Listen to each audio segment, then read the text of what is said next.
एक बेटी शादी के कुछ साल बाद ही ससुराल में मृत पाई जाती है।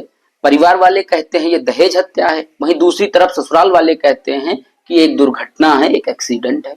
लेकिन सवाल ये है कि सुप्रीम कोर्ट को बार बार ये क्यों कहना पड़ रहा है कि दहेज हत्या आज भी हमारे समाज को निगल रहा है। नमस्कार दोस्तों, मैं एडवोकेट अनूप शुक्ला और आज हम बात कर रहे हैं दहेज हत्या पर, दहेज प्रथा पर, और इस पर सुप्रीम कोर्ट के क्या विचार हैं और साथ ही साथ दहेज निवारण से बने कानून क्यों काम नहीं कर पा रहे हैं, क्या कमियां हैं उनमें और क्या सुधार किए जा सकते हैं जिससे दहेज प्रथा और दहेज हत्याएं कम की जा सकें। चलिए शुरू करते हैं आज का विश्लेषण।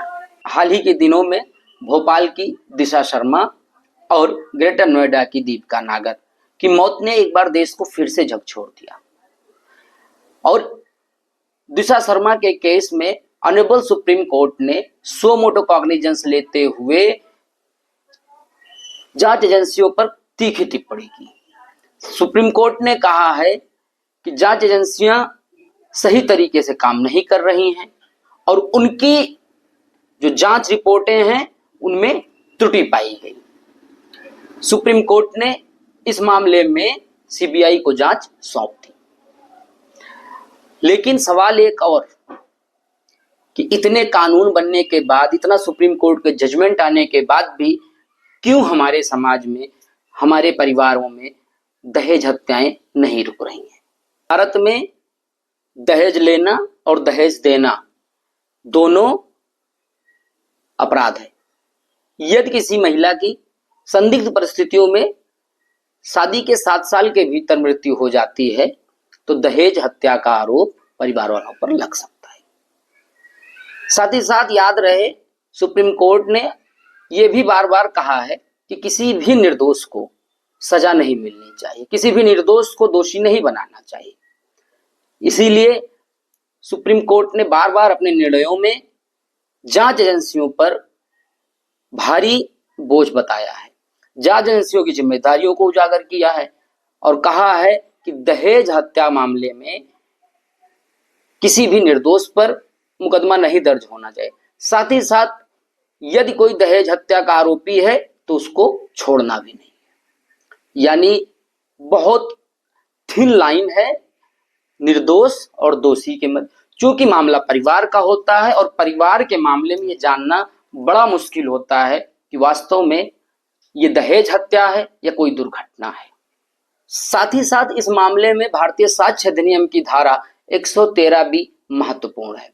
सुप्रीम कोर्ट ने इस पर कहा है कि यदि परिस्थितियां सिद्ध होती हैं तो मृत्यु दहेज के कारण हो सकती है, लेकिन वास्तविकता साक्ष्य के आधार पर ही आखिरी निर्णय लिया जाएगा। दहेज प्रथा को लेकर अब तक के तमाम ऑनरेबल सुप्रीम कोर्ट के जजमेंट से हम 4 निष्कर्ष निकाल सकते हैं।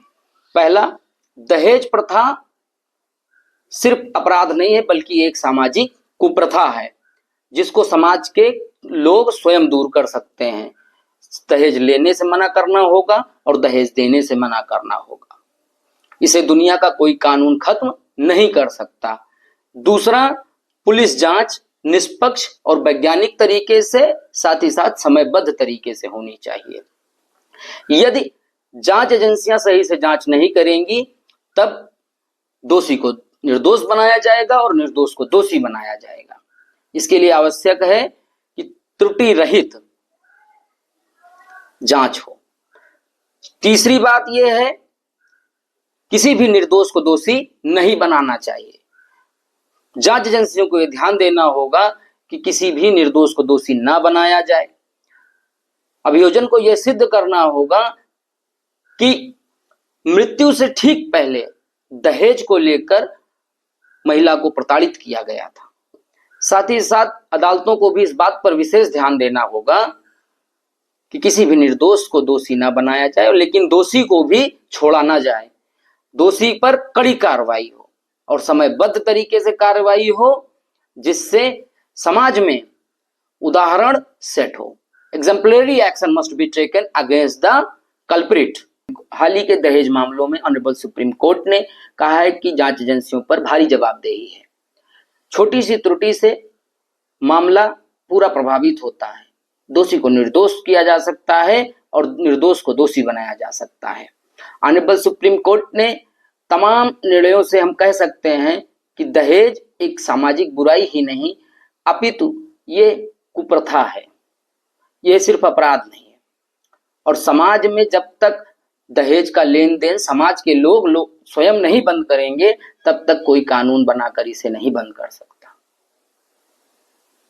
ऐसे ही तमाम कानूनी विश्लेषण आसान भाषा में समझने के लिए और सुप्रीम कोर्ट और हाई कोर्ट के तमाम महत्वपूर्ण जजमेंट आसान भाषा में समझने के लिए हमारे चैनल को लाइक शेयर और सब्सक्राइब कीजिए।